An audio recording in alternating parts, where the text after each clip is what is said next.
And this part of me, this tiny part of me, was on the sun when it self-exploded and whirled into a great storm until all the planets came to be.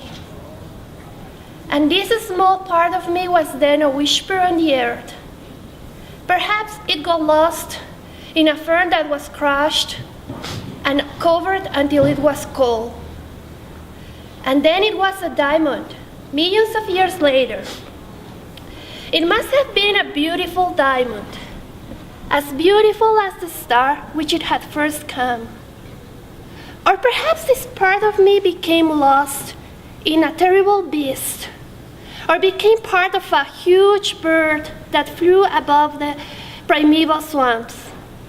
And he said this thing was so small. This part of me was so small that it couldn't be seen, but it was there from the beginning of the world. He called this bit of me an atom. And when he wrote the name, I fell in love with the word. Atom, atom. What a beautiful word.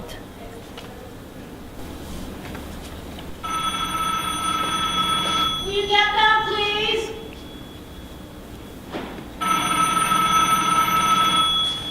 No help. Never any help. Hello? Yes, who's this? You know, I've been meaning to call you to thank you for that lovely rabbit you gave Matilda. She and I just adore it, and it's gotten so big. Well, it certainly was thoughtful, Mr. Goodman. Well, I encourage her at every opportunity at home. Did she say I didn't? Both my daughters have their own desks, and I put 75-watt bulbs right near them. Yes, yes. I think those tests are very much overrated, Mr. Goodman. Well, believe me, she's nothing like that around here. Now, I don't want you to think I don't appreciate what you're trying to do, Mr. Goodman, but I'm afraid it's simply useless. I mean, I've tried everything, but she isn't a pretty girl. I mean, let's be frank about it. She's going to have her problems. Are you married, Mr. Goodman? Oh, that's too bad. But don't you worry about Matilda. There will be a place for her in this world. And like I said, some were born to speak and others just to listen. And do call again, Mr. Goodman. It's been a true pleasure speaking with you. Goodbye. Folk, he must think I'm running a concentration camp. Do you have any idea how embarrassing it is to be accused of running a concentration camp for your own children? Well, it's not embarrassing at all. That school of yours is 40 years behind the times. And believe me, you can learn more around here than from that ugly Mr. Goodman. You know, I feel really sorry for him. I have never seen a man with such an effeminate face.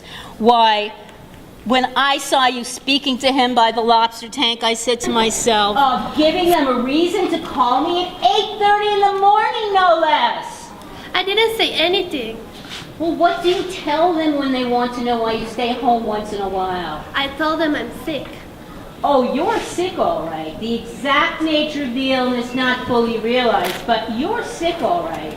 Any daughter that would turn her mother in as the administrator of a concentration camp must be suffering from something he looks like the kind who does his experimenting after sundown.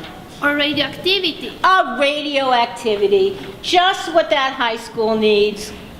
He's going to bring the cloud of chamber. My, what an outstanding event! You can actually see. Giving me a headache. Please.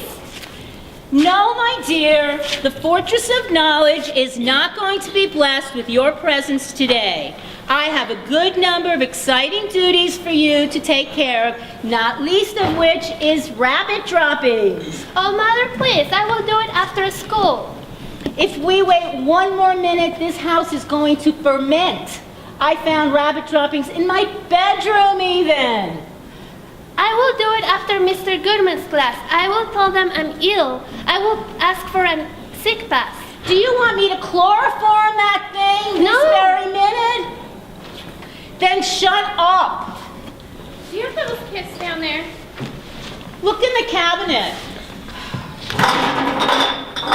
This thing is so full of junk, it drives me crazy. Maybe it's in my purse. If you don't hurry up, you're going to be late for school. Well, I very well can't go without Devil's Kiss now, can I? Doesn't anyone go to school anymore without that stuff all over their lips? No one I know, except Tilly, that is. And I'll bet if she had some on yesterday, they wouldn't have laughed at her so hard. Why were they laughing?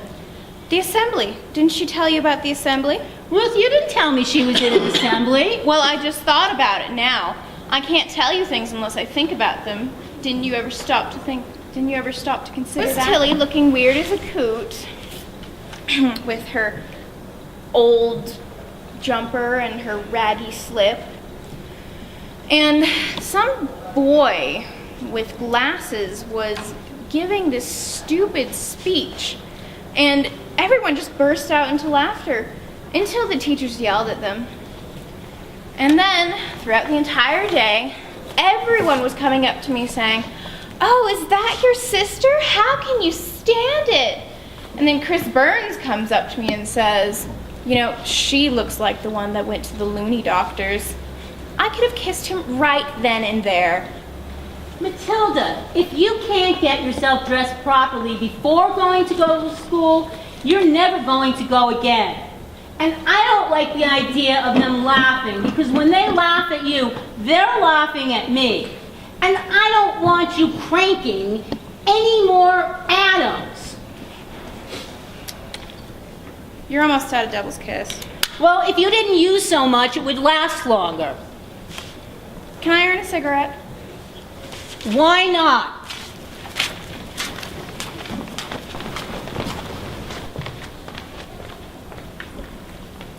Today I saw it. Behind the glass, a white cloud began to appear. He placed a small piece of metal in the center of the chamber, and we waited until I saw the first one. A trace of smoke that came from nowhere and then disappeared, and then another one and another, until I knew it was coming from the metal. They looked like water sprays from a park fountain, and they went on and on for as long as I watched. He told me this fountain would be there for a long time, and if I had wanted to, I could have stayed there for all my life, and it would never have ended. That fountain, so close. I could have touched atom after atom, breaking down into something new, and no one could stop it. It would go on for millions of years, on and on. That fountain,